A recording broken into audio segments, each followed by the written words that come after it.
Hi, this is Prison Break and Island Port Hotel, two story missions that kind of merge into each other. And this is a lot of fun. I really enjoyed this story mission. You have got to, obviously the name suggests, prison break-in, break into a prison. So there's a guard you need to kill and steal his key. And obviously there's a bunch of guards on the way. And while it's possible to sneak round them, I'm not a big fan of doing that. I don't like leaving people alive behind me.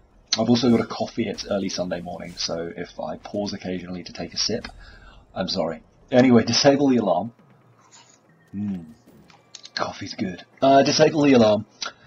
Take that guy out. And then there's two guys down here, and I'll pause when I'm tagging guys so you get an idea of where they are. And those red barrels are intriguing. I've spotted them in various places before, but I haven't got around to using them. This mission I do. This is a lot of fun. Anyway, there's two guys there. There's one up in a watchtower just to my left that I haven't tagged. There's two or three over the other side of the bay. There we go. I don't quite catch them all, but I'll get them in a minute. And then there's a few guys actually round by the prison. So you'll see how this plays out. I actually don't do too badly. I get most of them without any trouble. Their patrols tend to split up quite nicely. So I take this guy down, and I've just noticed the watchtower there, and I'm hoping there's no one in it.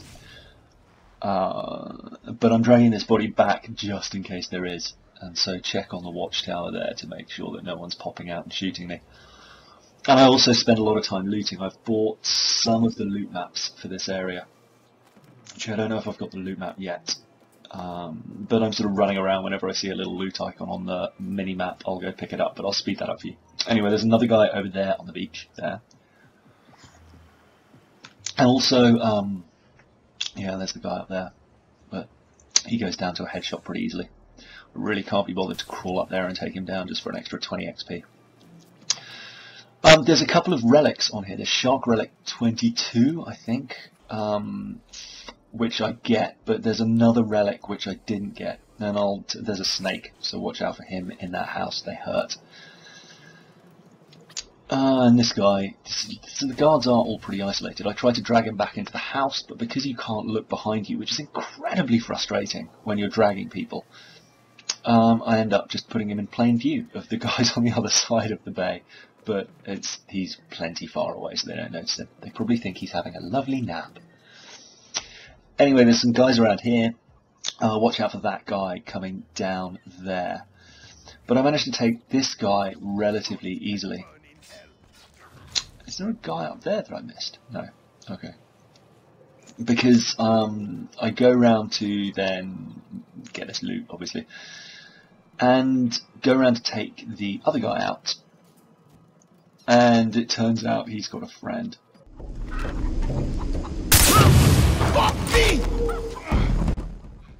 So I failed to tag him, which is annoying.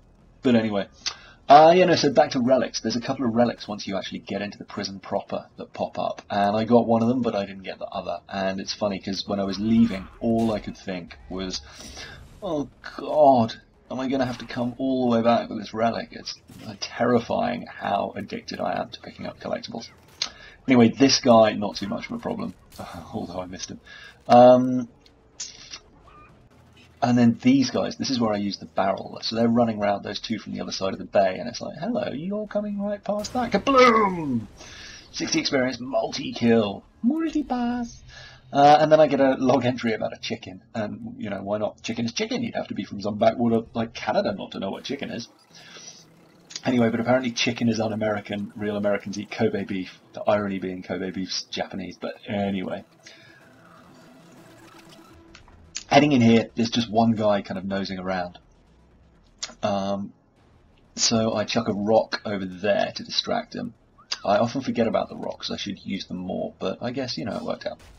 Take him down with my new tribal knife.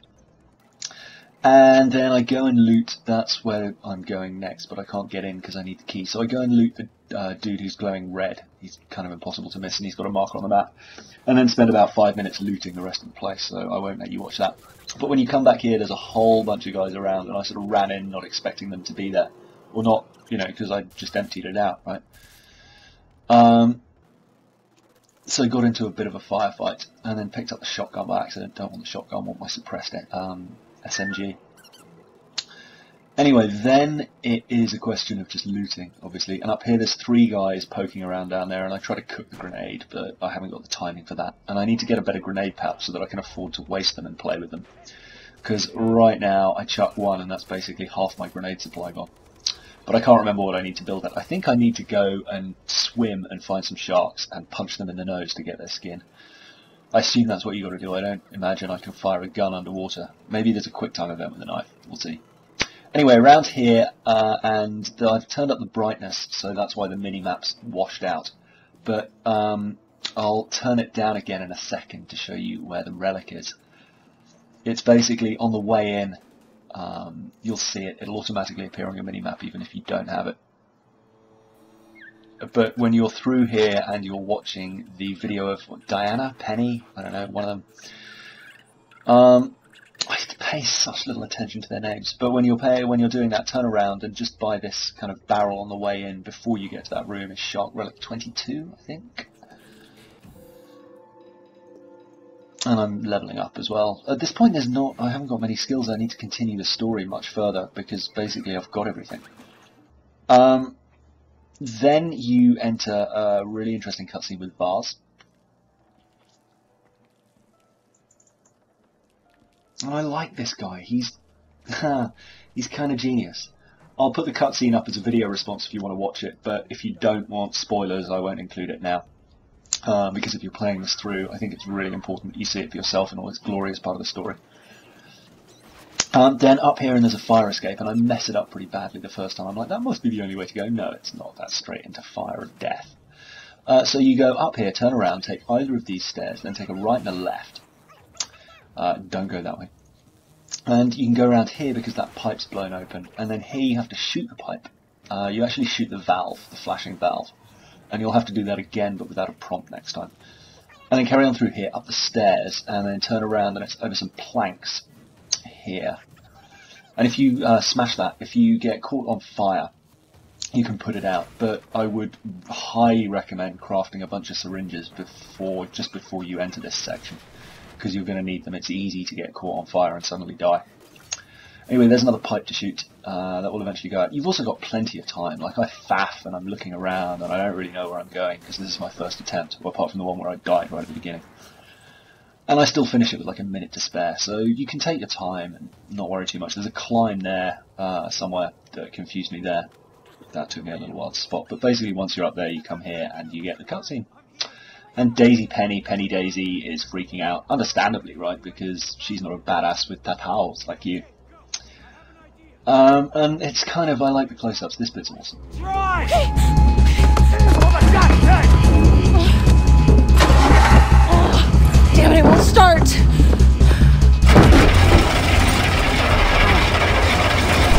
Let's go, Jason! Did you see that explosion? What? Anyway, big explosion, big bada boom, big bada boom. Fifth Element reference, go watch it if you haven't seen it. Anyway, in the back of the car conveniently is a grenade launcher, so you get to shoot a bunch of cars, which is a lot of fun. 4 rounds in the clip and infinite ammo, so never a problem there. And for the longest time I was watching this video and I was like, what are those little motorbike things that are coming towards me? Why am I not getting experience for shooting them? Like, you'll see these little black things rolling around the corner there, they're tyres. I'm so stupid. Anyway, I think coffee has alerted me to the fact that now I know what they are. Anyway, carry on down here, and eventually the car will get stuck.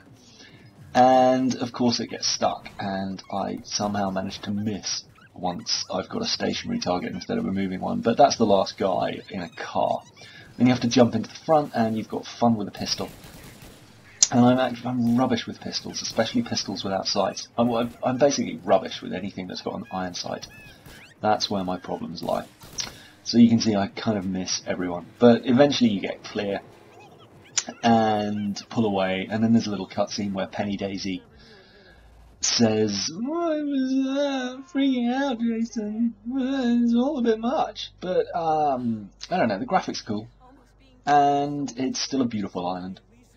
And you kind of chill her out and calm her down, and she has a bit of a cry, and it's not clear what my relationship with her is. Like, is she your brother's girlfriend? Is she your girlfriend? Is she just a friend? And she mentions we shouldn't have gone on the skydive, and it's like, well, did the whole vast thing happen after the skydive? That's still not clear to me.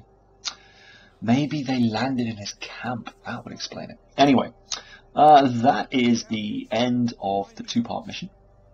I hope it was useful. I will see you in the next one. Lots of love. Bye.